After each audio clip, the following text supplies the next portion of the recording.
గౌరవనీయులు శాసనసభ్యులు పెద్దలు అనిల్ జాదవ్ గారికి మీరు కూర్చోవాలి బిడ్డ ప్లీజ్.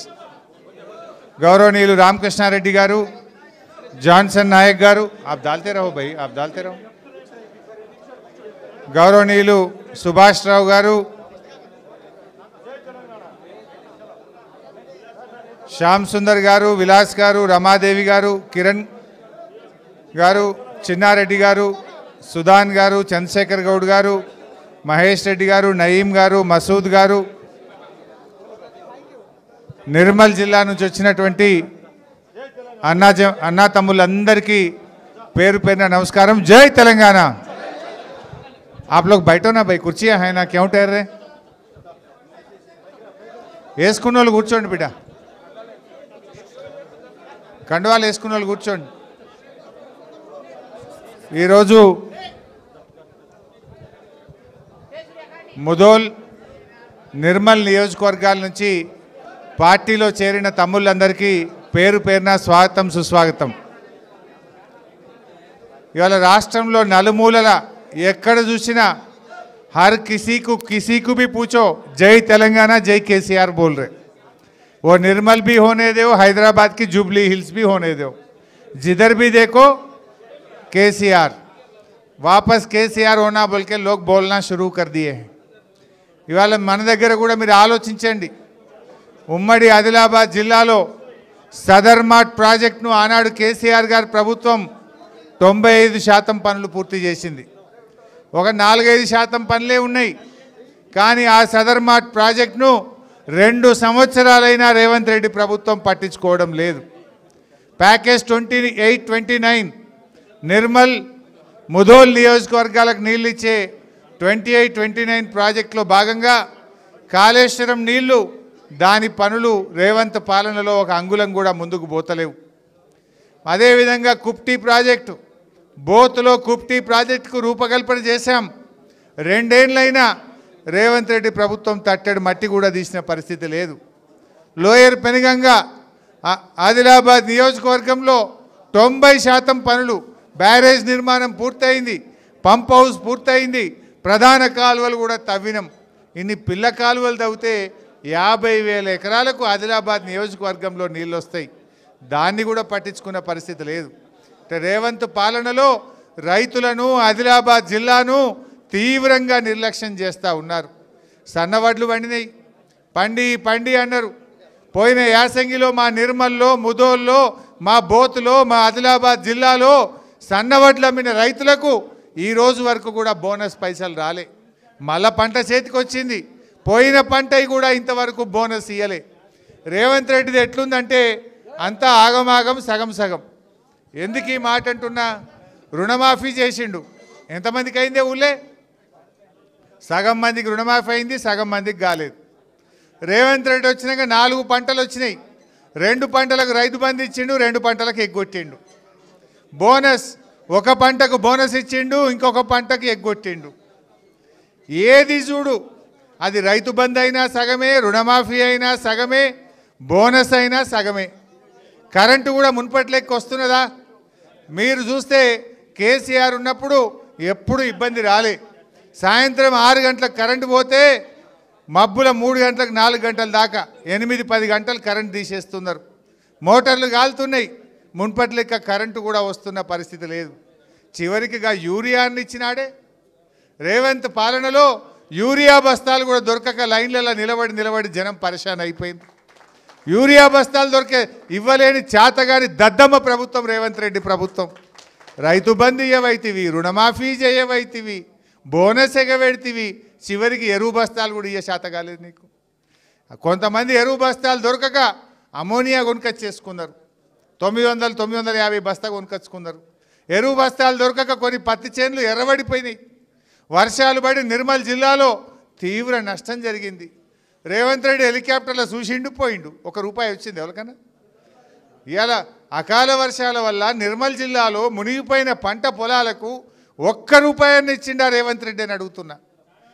ఒక చారణ కూడా ఇవ్వలేదని మా రైతు చెప్తున్నాడు. ₹1 ఇవ్వలే. ఈ రకంగా రైతులను అడుగడుగున నిండా ముంచిన ప్రభుత్వం రేవంత్ ప్రభుత్వం. అందువల్ల మీరు ఆలోచించండి, రైతులకు ఎప్పటికైనా కేసీఆర్ బీఆర్ఎస్ పార్టీ శ్రీరామ రక్ష. కేసీఆర్ గారే రైతుల్ని మంచిగా చూసుకున్నాడు. ఇవాళ రేవంత్ కథ ఎట్లున్నదో మీరు చూస్తలేరా? మంత్రులేదు అనుకుంటున్నారు రోజు. ఏ పేపర్ అన్నా చూడు, ఈనాడు పేపర్ తీస్తే లోపల కుమ్ములాట్లని రాసినాయి. ఆంధ్రజ్యోతి చూస్తే ఓ ఆర్కే కాలంలో ఫుల్ పేజీ రాసినారు. ఎట్టెట్లా దన్నుకున్నారు, ఏమేమి దన్నుకున్నారు. కొంతమంది మంత్రులు ఆడోళ్ళని ఇళ్ళకి పిలుచుకుంటున్నారు, మహిళా ఆఫీసర్లను. ఇంత దుర్మార్గంగా ఇలా పేపర్లు పుంఖాను పుంఖలుగా పేపర్లు రాస్తూ ఉన్నాయి. టీవీ ఛానళ్ళు పెడితే ఈ మంత్రి ఆ మంత్రిని తిట్టుడు, ఆ మంత్రి ఈ మంత్రిని తిట్టుడు, ముఖ్యమంత్రి ఒక మంత్రి తిట్టుడు, ఆ మంత్రిని ముఖ్యమంత్రి తిట్టుడు. పాలన తక్కువ, పంచాయతీలు ఎక్కువ.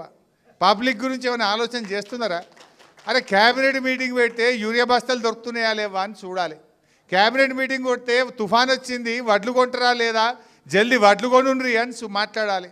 అరే పోయిన యాసంగి బోనస్ ఇవ్వలేదు, గా బోనస్ జల్దీ ఎట్లా ఇవ్వాలనో క్యాబినెట్లో మాట్లాడాలి. పిల్లలకు 2 లక్షల ఉద్యోగాలు ఇస్తామన్నాము, గా ఉద్యోగాలు ఎప్పుడు ఇస్తామో క్యాబినెట్లో మాట్లాడాలి. వీళ్ళు ఏం మాట్లాడుకుంటారు? తన్నుకునుడు. కొండా సురేఖ క్షమాపణ చెప్తున్నది. కొండా సురేఖ తిట్టినందుకు క్షమాపణ చెప్పుకునేటువంటి పరిస్థితి క్యాబినెట్ మీటింగ్ ఎజెండాలు. ఇలా క్యాబినెట్లో ముఖ్యమంత్రి హెచ్చరికలు, మంత్రుల నిలదీతలు, ఇవన్నీ పత్రికల్లో చూస్తే హెడ్లైన్స్, బ్యానర్ ఐటమ్స్. ఇవి నేను ఉన్నదంటే కొంతమంది మంత్రులు రేవంత్ రెడ్డి వాళ్ళ ఆంతరంగికులకు మింగుడు పట్టలేదు. నేనేమన్నా వీళ్ళు దండుపాల్యం మూట అన్న. అవునా కాదా? రేవంత్ క్యాబినెట్ దండుపాల్యం మూట అన్న. బరాబర్ అంట, మళ్ళీ అంట. మీరు తుపాకీ పెట్టింది నిజం, ఇండస్ట్రియలిస్టులు బెదిరించి పైసలు వసూలు చేసింది నిజం. ఇది కాదా? నిజం కాదా? ఎంక్వైరీ చేయి, దమ్ముంటే పెట్టు, జ్యుడిషియల్ కమిషన్ పెట్టు, సిబిఐ విచారణకి. ఇవి మాట్లాడితే శాత కాదు. వీళ్ళు ఎక్కడ పాలన మరిచిండ్రు.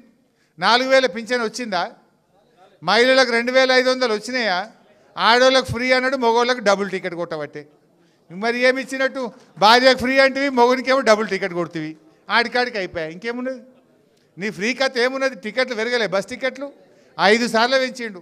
పండుగ పేరు ఒకసారి పెంచిండు, టోల్ గేట్ పేరు మీద ఒకసారి పెంచిండు, రౌండ్ ఫిగర్ ఒకసారి పెంచిండు, డీజిల్ ధర పెరిగిందని ఒకసారి పెంచిండు. అడ్డగోలుగా 2 ఏళ్లలో 5 సార్లు బస్ ఛార్జీలు పెంచిండు. సీసాల ధర కూడా పెంచిండు కదా, పెంచిండా లేదా? బీర్ సీసా పెరిగింది, విస్కీ సీసా పెరిగింది.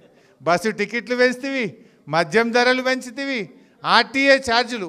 ఎవడన్నా మోటార్ సైకిల్ కొనుక్కుంటే 4000 పెంచిండు. దానికి రిజిస్ట్రేషన్ ఫీజులు పేరు మీద ఒక మోటార్ సైకిల్ కొనుక్కుంటే 4-5 వేల రూపాయలు పెంచిండు. లైసెన్స్ తీసుకుంటే ఫీజు పెంచిండు. గా విత్తనాలు, జనుము జీలుగు విత్తనాలు కొంటే దాని ధర కూడా పెంచిండా లేదా? విత్తనాల ధర పెంచుతీవి, మద్యం ధర పెంచుతీవి, బస్సు టికెట్ల ధర పెంచుతీవి. నువ్వు పెంచింది ఏమున్నదా రేవంత్ రెడ్డి? పేద ప్రజలను ధరలు పెంచుడు, కమిషన్లు దంచుడు. ఇంతకు మించి ఏమైనా చేసిండా? గరీబోళ్ళకేమో ధరలు పెంచిండు, కమిషన్లు ఏమో దంచుతుండు, ఢిల్లీకేమో కడుతుండు. ఇదేనా రేవంత్ పాలన? ప్రజా పాలన అంటే ఇదేనా? దయచేసి ఆలోచన చేయండి. ఆనాడు ఉమ్మడి ఆదిలాబాద్ జిల్లాలో నిర్మల్లో మెడికల్ కాలేజ్ పెట్టిండు కేసీఆర్. నిర్మల్లో అద్భుతమైన కలెక్టరేట్ కట్టించిండు కేసీఆర్. ఎన్నేళ్ల కల నిర్మల్ జిల్లా. మీ స్వర్ణవాగు మీద ఎన్ని చెక్ డ్యాములు కట్టాం? 12 చెక్ డ్యాములు మీ స్వర్ణవాగు మీద. ఆ రోజు ఇరిగేషన్ మంత్రిగా నేనే కదా మంజూరు ఇచ్చి కొబ్బరికాయ కొట్టింది. ఇవాళ స్వర్ణవాగు కింద ఎన్ని పంటలు పండుతున్నాయి ఆ చెక్ డ్యాముల కింద. ఎన్ని మంచి పనులు చేసింది బీఆర్ఎస్. ఏం చేసిండు 2 ఏళ్లలో రేవంత్ రెడ్డి? ధరలు పెంచుడు తప్ప, కమిషన్లు దంచుడు తప్ప, పోలీస్ కేసులు పెట్టుడు తప్ప ఏమన్నా చేసిండా? రైతులు తిరుగుబాటు చేస్తే ఫ్యాక్టరీ రద్దయింది, కానీ కేసులు అయితే మిగిలినాయి. పామాయిల్ కాదు, అదేంది ఇథనాల్ ఫ్యాక్టరీ. ఎంత కొట్లాడినా ఇథనాల్ ఫ్యాక్టరీ కోసం. జిలాల్పూర్ రైతు కన్వీనర్ వీళ్ళు ఎంత కొట్లాడినరు ఆ రోజు. ఆ ఫ్యాక్టరీ రద్దు కావాలంటే ఇవాళ మొత్తం గ్రామాలు రోడ్డు మీదకి ఎక్కి వంట వార్పు పెడితే తప్ప ఈ మొద్దు ప్రభుత్వానికి వినబడే పరిస్థితి లేదు. పామాయిల్ ఫ్యాక్టరీ పోయింది, ఇథనాల్ ఫ్యాక్టరీ వద్దంటే కానీ కేసులు పెట్టిర్రు. ఎన్ని రకాల ఇబ్బందులు. ఒక్కటన్నా మంచి పని చెప్తారా? ఏంది మీరు ఇచ్చింది ఏమున్నది? పేదలకు ఇచ్చిన పథకాలు బంద్ అయినాయి. కేసీఆర్ కిట్టు బంధు, న్యూట్రిషన్ కిట్టు బంధు, బతుకమ్మ చీరలు బంధు, గొర్రెలు బంధు, దళిత బంధు, చేప పిల్లలు బంధు, అన్ని బందే కదా ఉన్న పథకాలకు. అందుకే నేను రేవంత్ రెడ్డికి మొన్న పేరు పెట్టినా, నువ్వు చీఫ్ మినిస్టర్ కాదు, కటింగ్ మాస్టర్. కేసీఆర్ పథకాలకు కటింగ్ పెట్టినావు. ఏది చేపల పథకము, దళిత బంధు పథకము, గొర్రెల పథకము, KCR kit, nutrition kit, Bathukamma చీరలు, ఇదేంది రంజాన్ కిట్టు, క్రిస్టమస్ కిట్టు అన్ని కటింగ్ పెట్టినావు. ఇక కాకపోతే జేబుల కత్తెర పెట్టుకొని తిరుగుతుండిగా. కేసీఆర్ గారు మెడికల్ కాలేజ్ కట్టిండు అనుకో, నిర్మల్ రావాలని ఇబ్బందిగా తిరగాలి. యాడన్నా హైదరాబాద్లో పెద్ద పెద్ద ఫ్లైఓవర్లు మన కేసీఆర్ కడితే పోవాలని ఇబ్బందిగా తిరగాలి. యాడైనా కనబడతా చూసుడు ఇబ్బందిగా తిరిచుడు. ఈయన వచ్చినాక 2 ఏళ్ళలో కట్టింది ఒకటి ఉన్నది, ఒక్కటి కూడా కట్టింది లేదు, ప్రజలకు మేలు చేసింది లేదు. అందువల్ల మీరందరూ కూడా రేపు స్థానిక సంస్థల ఎన్నికలు వస్తున్నాయి, ప్రజలు ముందున్నారు. బీఆర్ఎస్ కార్యకర్తలుగా మనం ఇప్పుడు ఉరకాల్సిన అవసరం ఉంది. జనం మన దిక్కు చూస్తున్నారు, జనం కేసీఆర్ వైపు చూస్తున్నారు. కార్యకర్తలు తయారు కండి. రేపు ఎప్పుడు స్థానిక సంస్థల ఎన్నికలు పెట్టినా మనం నిర్మల్ జిల్లాలో గులాబీ జెండా ఎగిరేస్తాం, తప్పకుండా ఎగిరేస్తాం. దానికి అందరూ సిద్ధంగా ఉండాలని కోరుకుంటూ జై తెలంగాణ.